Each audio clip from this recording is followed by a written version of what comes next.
ಜೊತೆಗಿದ್ದಾಗಲೇ ನಿಖಿಲ್ ಸೋಲ್ತಾರೆ, ಸಾಕಷ್ಟು ನಿರೀಕ್ಷೆ ಇದ್ದಾಗ. ಯಾರು ಸರ್ ಅವತ್ತು ನಿಖಿಲ್ನ ಸೋಲ್ಸಿದ್ ಯಾರು? ನಿಖಿಲ್ನ ನಾವೇ ಸೋಲ್ಸಿದ್ದು ಅಂತೇಳಿ ಕಾಂಗ್ರೆಸ್ ನಾಯಕರು ಹೇಳ್ತಾ ಇಲ್ವಾ?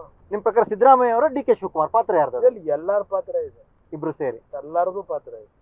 ಸುಮ್ಮನೆ ತೋರಗಾಣಿಕೆ ಕೆಲವರು ಬಂದ್ರು. ಯಾವುದೇ ಒಬ್ಬ ಸಾಮಾನ್ಯ ಕಾಂಗ್ರೆಸ್ ಕಾರ್ಯಕರ್ತ ಇರಲಿ, ಮಂಡ್ಯ ಜಿಲ್ಲೆ ಯಾವುದೇ ಕಾರ್ಯಕರ್ತ ಇರಲಿ, ಅವ್ರನ್ನ ಒಂದುಗೂಡಿಸ್ಲಿಕ್ಕೆ ಏನಾದ್ರು ಪ್ರಯತ್ನ ಪಟ್ರ, ಒಟ್ಟಾಗಿ ಕೆಲಸ ಮಾಡ್ಲಿಕ್ಕೆ ಪ್ರಯತ್ನ ಪಟ್ರ, ಅದೇ ಇವತ್ತು ನಾವು ಬಿಜೆಪಿ ಮತ್ತು JDS ನ ಹೊಂದಾಣಿಕೆಯನ್ನು ಮಾಡಿದ್ದೇವೆ. ಹಲವಾರು ಸಮನ್ವಯ ಸಮಿತಿ ಮೀಟಿಂಗ್ಗಳು ಮಾಡಿದ್ವಿ. ಇವತ್ತು ಎಲ್ಲ ಒಟ್ಟಾಗಿ ವೇದಿಕೆ ಮೇಲೆ ಒಂದು ಅಣ್ಣ ತಮ್ಮಂದ ಥರ ಹೋಗ್ತಾ ಇರತಕ್ಕಂಥ ಪ್ರತಿನಿಧಿಯನ್ನು ನೋಡ್ತಾ ಇದ್ದೀವಿ. ಈ ರೀತಿಯ ವಾತಾವರಣ ಕಾಂಗ್ರೆಸ್ ಜೊತೆ ನಾವು ಚುನಾವಣೆ ನಡೆಸಲಿಕ್ಕೆ ಹೊರಟಾಗ ಯಾವುದಾದ್ರೂ ಒಂದು ಕಾರ್ಯಕ್ರಮದಲ್ಲಿ ಈ ರೀತಿಯ ಪ್ರೀತಿ ವಿಶ್ವಾಸ ಇತ್ತ? ಯಾವುದು ನಾವು ಕಾಣಲೇ ಇಲ್ಲ. ಅವ್ರಿಗೆ ಹೆಸರಿಗೆ ಸುಮ್ಮನೆ ಕಾಟಾಚಾರಕ್ಕೆ ಮಾಡ್ಕೊಂಡ್ರು, ನಮ್ಮನ್ನು ಮುಗಿಸ್ಲೇಬೇಕು ಅಂತೇಳಿ ತೀರ್ಮಾನ ಮಾಡ್ಕೊಂಡು ಮೈಸೂರಿನಲ್ಲಿ ಏನಾಯಿತು, ಅಲ್ಲಿಂದ ನಿಮ್ಮ ಕೋಲಾರದಲ್ಲಿ ಅವರ ಅಭ್ಯರ್ಥಿನೇ ಹೆಂಗೆ ಸೋಲಿಸ್ಕೊಂಡ್ರು, ಅಲ್ಲಿಂದ ತುಮಕೂರಿನಲ್ಲಿ ದೇವೇಗೌಡರಿಗೆ ಯಾತಕ್ಕೆ ಸೋಲಾಯಿತು, ಮಂಡ್ಯದಲ್ಲಿ ಆಗಿ ಸೋಲು ಅವರೇ ಹೇಳಿದ್ದು, ನಾವೇ ಸೋಲಿಸೋದು ಅಂತ ಹೇಳಿದ್ರೆ ಸಿದ್ದರಾಮಯ್ಯನವರಿಗೆ.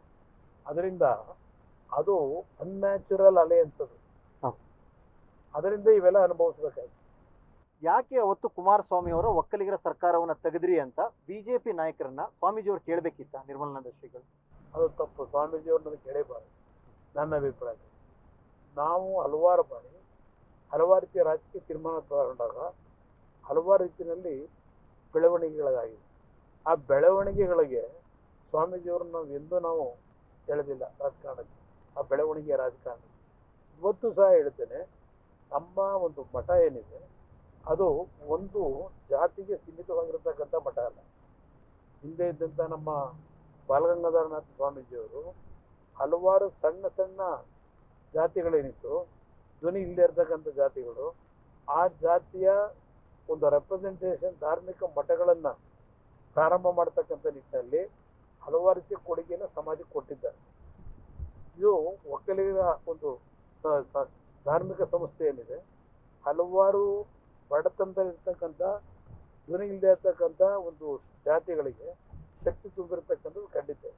ಇವತ್ತು ನಮ್ಮ ಸ್ವಾಮೀಜಿಯವರನ್ನ ನಮ್ಮ ರಾಜಕೀಯದ ಸ್ವಾರ್ಥಕ್ಕೆ ಬಳಕೆ ಮಾಡ್ಕೊಳ್ತಕ್ಕಂಥದ್ದು ನಾನು ವಿರೋಧ ಮಾಡ್ತೀನಿ. ಅವರ ಒಕ್ಕಲಿಗ ಸಮುದಾಯದ ಮಠವನ್ನ ಒಡೆದು ವಿಶ್ವ ಒಕ್ಕಲಿಗ ಸಂಸ್ಥಾನ ಮಠವನ್ನ ಕಟ್ಟಿದ್ರು ದೇವೇಗೌಡರು ಕುಟುಂಬದವರು. ಅದು ನಾವು ಕಟ್ಟಿದ್ದಲ್ಲ, ಆ ಮಠ ಆಗಲೇ ಇತ್ತು. ವಿಶ್ವ ಒಕ್ಕಲಿಗರ ಮಹಾಸಂಸ್ಥಾನ ಏನಿತ್ತು ಅದು ಮೊದಲೇ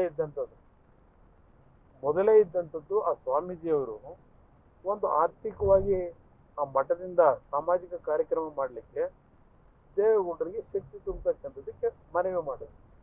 ಅದರ ಮೇಲೆ ನಾವು ಮಠ ಸಮಾಜ ಒಡಿಲಿಕ್ಕೆ ಮಾಡಿದ್ದಲ್ಲ, ಇನ್ನೊಂದು ಮಠವನ್ನು ಅಸ್ಥಿರಗೊಳಿಸ್ಲಿಕ್ಕೆ ಮಾಡಿದ್ದಲ್ಲ. ಅವರು ಸ್ವಾಮೀಜಿಯವರು ಆಗಲೇ ಪ್ರತಿಷ್ಠಾಪನೆ ಆದಂಥ ಆ ಒಂದು ವಿಶ್ವ ಒಕ್ಕಲಿಗರ ಮಹಾಸಂಸ್ಥಾನವನ್ನು ಬೆಳೆಸ್ತಕ್ಕಂಥದ್ದಕ್ಕೆ ಆಗಲೇ ಪ್ರಾರಂಭ ಮಾಡಿದ್ದು. ಹಲವಾರು ರಾಜಕಾರಣಿಗಳು ಸೇರಿ ಅವತ್ತು ಆ ಮಠ ಬೆಳೆಸಿದ್ದಾರೆ. ಬರೀ ದೇವೇಗೌಡರ ಕುಟುಂಬ ಇನ್ನೂ ಈ ದೊಡ್ಡ ಮಟ್ಟಕ್ಕೆ ಪರ್ಯಾಯವಾಗಿ ಬೆಳೆಸಬೇಕು ಅಂತ ಬೆಳೆಸಿದ್ದಾರೆ.